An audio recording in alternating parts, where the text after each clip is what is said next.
জীবনে ড্রিম 11 মারবে না, জীবনে কোনোদিন রামি সার্কেল খেলবে না। তোমরা মনে হয় এখানে বুড়োরা বুঝতে পারছে না, বুড়োরা একটাই বুঝবে, টিকিট আর ওয়ান পিকার, এই দুটো শব্দ বুঝতে পারবে। আর ইয়াং ছেলেবেলে আরো দুটো বুঝবে, একটা নাম হচ্ছে আপনার ড্রিম 11 আর একটা নাম হচ্ছে রামি সার্কেল। কিনা বলে বলেন? ড্রিম 11 আর একটা নাম হচ্ছে রামি সার্কেল।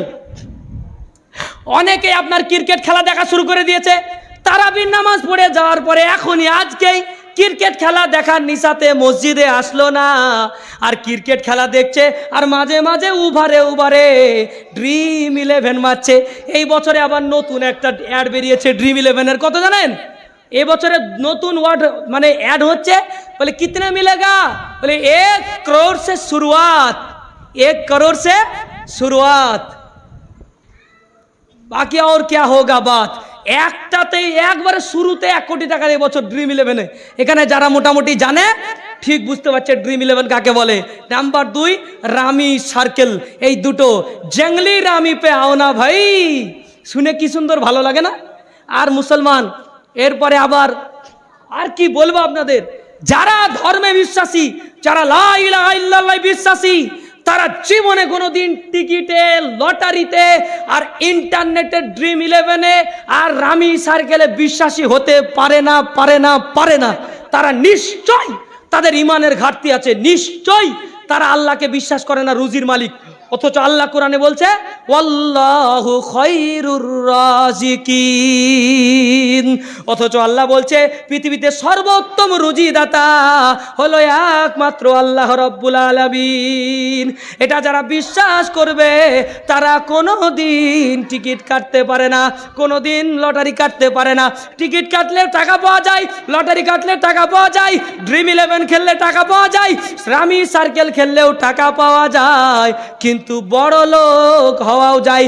কিন্তু ও মুসলমান, শান্তিতে থাকা যায় না। বড় লোক হওয়া আলাদা জিনিস আর শান্তিতে থাকা আলাদা জিনিস, ঈমান নিয়ে 200 টাকা ইনকাম করা আলাদা জিনিস। আমাদের বর্তমান সমাজে এখন কিসের সমস্যা বলেন তো? বর্তমান সমাজের সব থেকে বড় সমস্যা হলো আমাকে যে কোনো প্রকারে, যে কোনো রাস্তাতে আমাকে বড় লোক হতে হবে। পৃথিবীর বর্তমান সমাজের সবচেয়ে বড় সমস্যা হলো আমাকে যে কোনো উপায়ে বড় লোক হতেই হবে।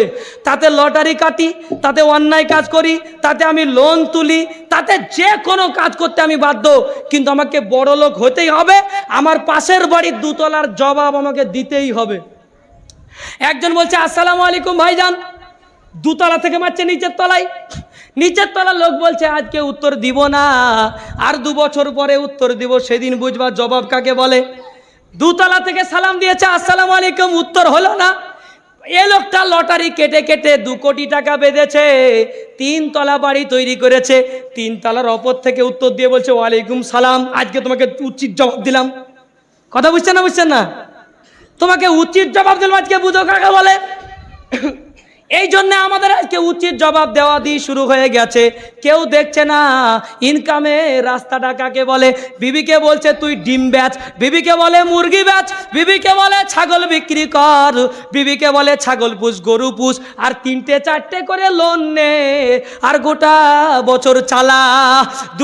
একবারে 50,000 টাকা করে তুল, আর 2 গাড়ি করে ইট নিয়ে এসে বাড়িতে ফেল, গোটা লোনের টাকায় বাড়ি তৈরি হবে, হালাল খুঁজে পাওয়া যাবে না। অথচ মুসলমান জাতি কত বোকা, ওর মুরগি বেচার টাকা কিন্তু হালাল, ওর গরু বেচার টাকা কিন্তু হালাল। ওই লোকটা মাঠে খাটে, কারখানাতে যায়, মারাত্মক খাটনি খাটে, মারাত্মক খাটাখাটনি করে, হালাল কাজ করে, আর মাসের শেষে টাকাগুলো লোনে জমা দেয়। এর চাইতে বোকা আর দুনিয়ায় হলো না। ও পৃথিবীর মুসলমান, ও জাতিরা শুনে রেখে দাও, এত বড় অন্যায় তোমরা করো না। লোন কি গো? আবার যারা উচ্চ মাধ্যমিক পাস মেয়ে, আপনার বউ যদি শিক্ষিত হয় তো পাড়ার 9টা মেয়ের আবার ম্যাডাম হবে, বুঝতে পারছেন না? পাড়ার 9টা মেয়ের আবার ম্যাডাম।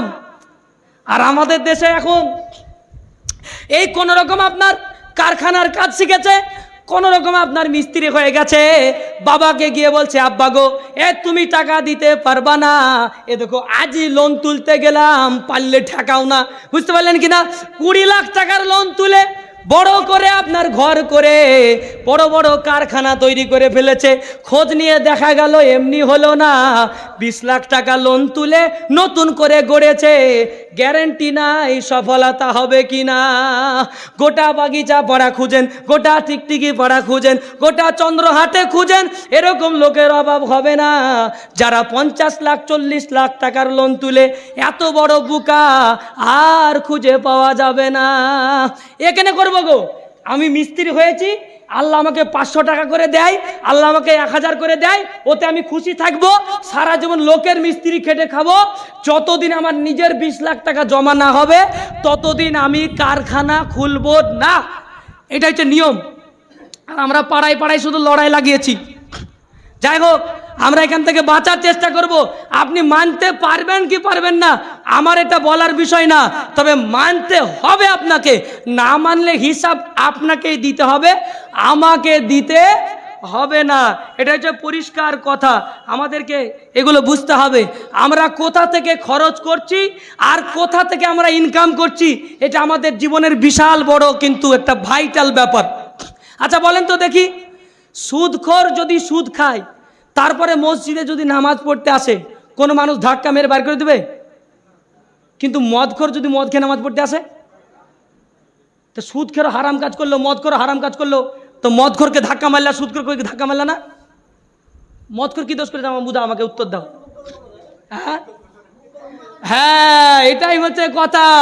সুদখোরের মুখে সেন্ট বেড়ায়, বডিতে স্প্রে মারে, আর মদখোর তো বডিতে স্প্রে মারতে পারে না, মদখোরের বডিতে দুর্গন্ধ বের হয়। এই জন্য মদখোরকে ধাক্কা মারি আর সুদখোরকে গলায় জড়িয়ে ধরি, তাই না? কিন্তু হারাম তো দুটেই, দুটি হারাম না? মদ খাওয়া হারাম শুনেছেন তো? মদ খাওয়া হারাম শুনেছেন, সুদ খাওয়া হারাম শুনেছেন। তাহলে যে লোকটা সুদ খায় তাকে আমরা কিছু বলতে পারবো না। এক্ষুনি মদ খেয়ে একটা লোক এই মহফিলে বসুক, ওকে তুলে আমরা কিন্তু বের করে দেব। আচ্ছা বলেন, মদ খেয়েছে সেই দিনই, মদ খেয়েছে সকালে গোসল করেনি, জোহরের নামাজ মসজিদে পড়তেছে, ও লোকটা নামাজ পড়া হবে না হবে না? হ্যাঁ, তোমরা বাচ্চারা উত্তর দিও না, বড়রা বলে। হ্যাঁ দেখি, মদ খেয়েছে হবে? আমরা তো হাদিস শুনে আসছি 40 দিন নাপাক থাকে। আচ্ছা, মদ খেয়ে 40 দিন নাপাক হয়, আর সুদ খেয়ে কদিন হয়? হ্যাঁ কি গো, সুদ খেয়ে সবসময় জীবন ভর। আজকে কথা হচ্ছে, মদ খেলে নাপাক হয়ে যায় মুখ না বডি, কোনটা? মুখ নাপাক হয় তো মুখ ধুয়ে ফেলবো। আরে বাড়িতে থাকার পরে আমাদের যখন ফরজ গোসল হয়, বডি ধুয়ে ফেলার পরে, গোসল করার পরে তো পাক হয়ে যায় না, হয় না? এখন আমার কথা হচ্ছে, মদ খেলে কি গোসল ফরজ হবে?